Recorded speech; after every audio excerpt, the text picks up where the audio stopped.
Our next speaker is Ron Bloemers, who has just arrived from the Netherlands.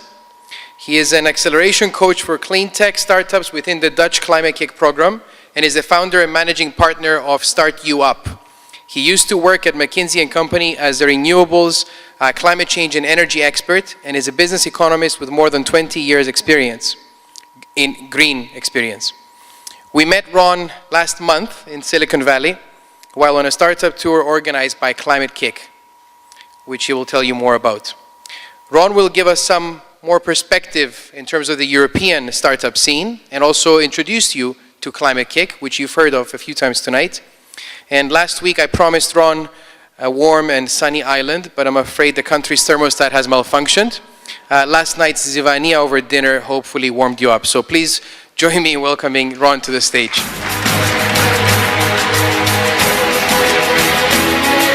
Wow, what an introduction. Thank you, Paris. Good evening, Cyprus. I actually would like to start with a question to you, Paris, and also to Alexandros. I was sitting in the plane flying into Cyprus, and I was really wondering, why are you having demo day on Friday the 13th? It's already scary for your 5 startups to go to a presentation, and now it's like double scary, isn't it? So what I really would like you to do is all stand up and give these 5 startups the warmest applause you can for these excellent presentations. Thank you.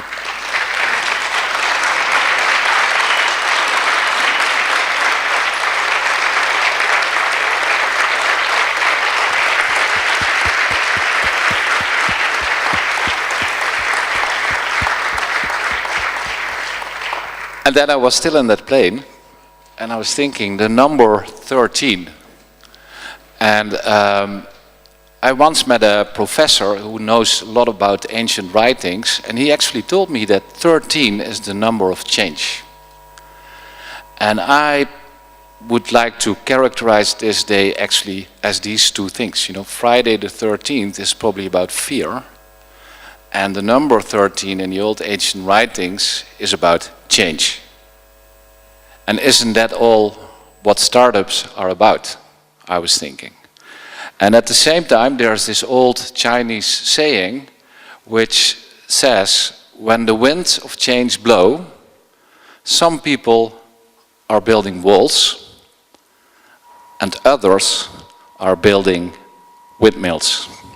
And I think that's what Chrysalis is doing here in Cyprus, and I would like you to stand up again and give them the warmest applause for an amazing evening. Thank you.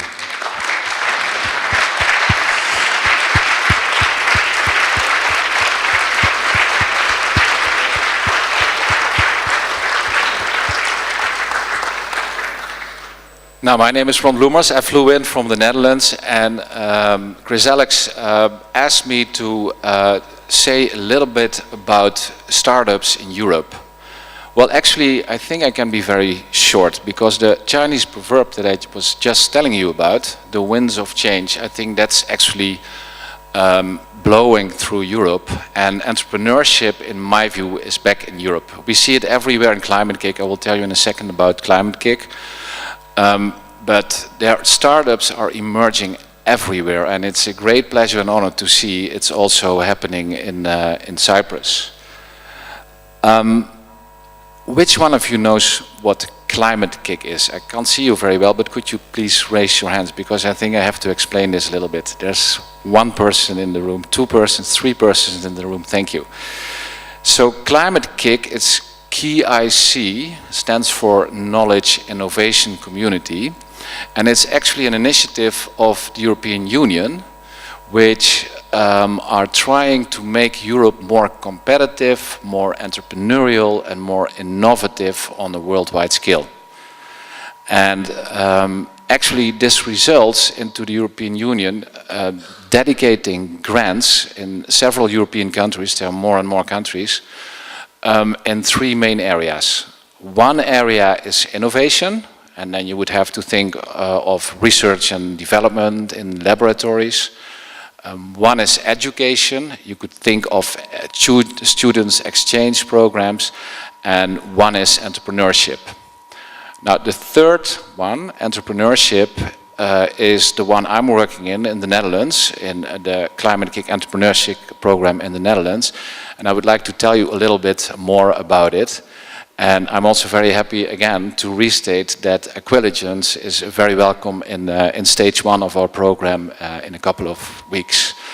The entrepreneurship program basically works as an accelerator where we have 3 stages. And the first stage is basically about, you would typically come in with a nice invention like we've seen today. You get a lot of questions from the jury, but it's like, you know, hypothesis testing. What is my right market? What is the best business model for my product?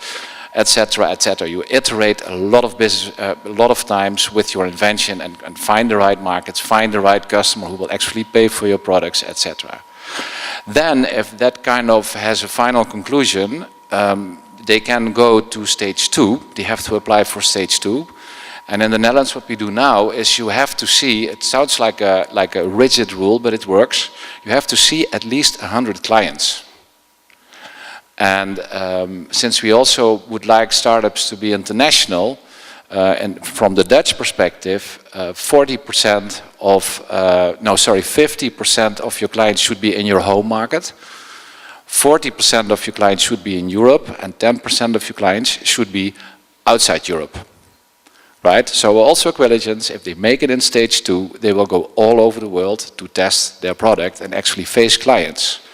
And some of them come back and, you know, adjust their business model. Others come back, you know, like really happy because they find out that then their product is actually really sellable.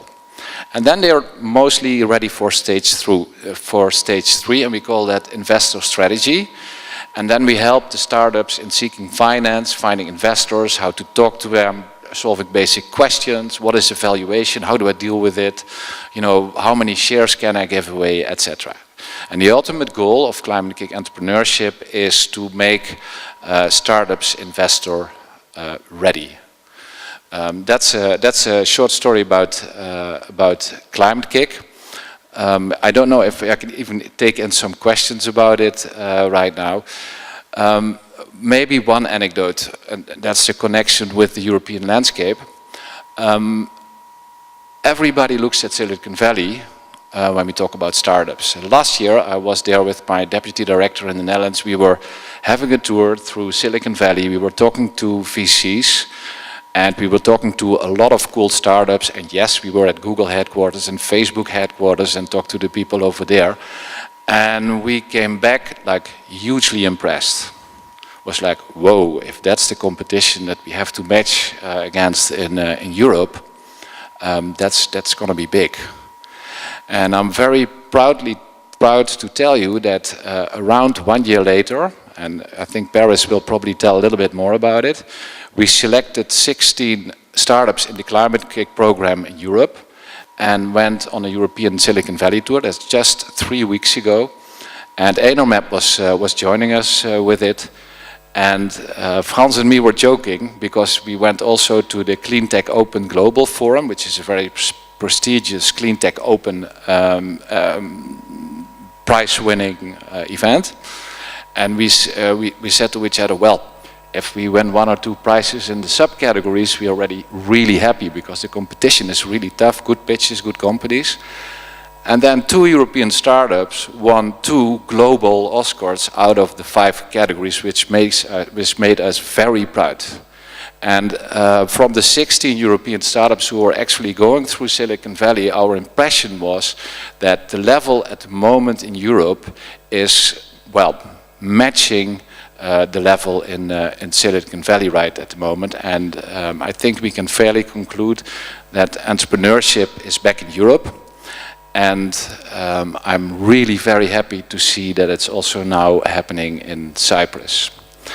I would like to conclude with a short movie. I hope it works out technically. Paris is already nodding. That gives you a 2.5-minute impression of the 16 startups that we took to Silicon Valley, so you can have a little bit and a feel of a flavor for it. Thank you very much.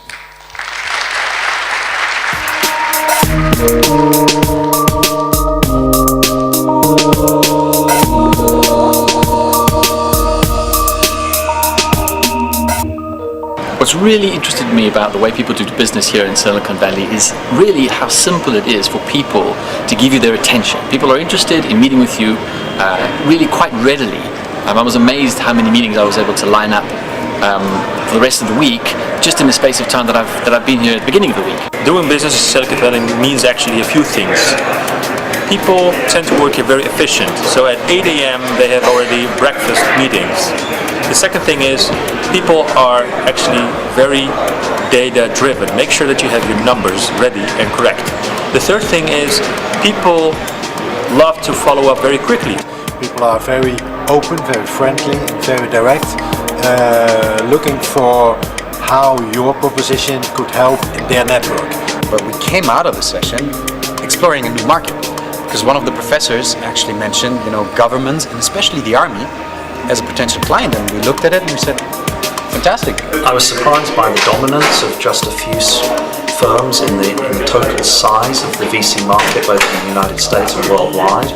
One of our startups was pitching in front of the jury, and the jury member was a VC. And he said, why don't you set up a meeting with my assistant? In Europe, if you would have that invitation, your meeting would probably 1 month from now, and that would be quick. This meeting will be 2 days from now.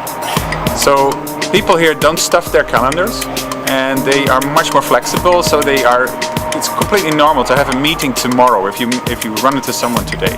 So Silicon Valley is such a huge success because the pieces of the puzzle are all here. There's a great university, government is involved, there are lots of entrepreneurs, there's a lot of smart money. But to get these pieces together took them 50 years. The only thing that we have to do is make sure we have the same pieces of the puzzles and keep at it for 50 years. The entrepreneurship is back in Europe. Well, what I'm really going to take away from this visit to California is that the people at Berkeley and at the Cleantech Open reassured me that developing your own business model really is a process. You don't need to know everything from the start.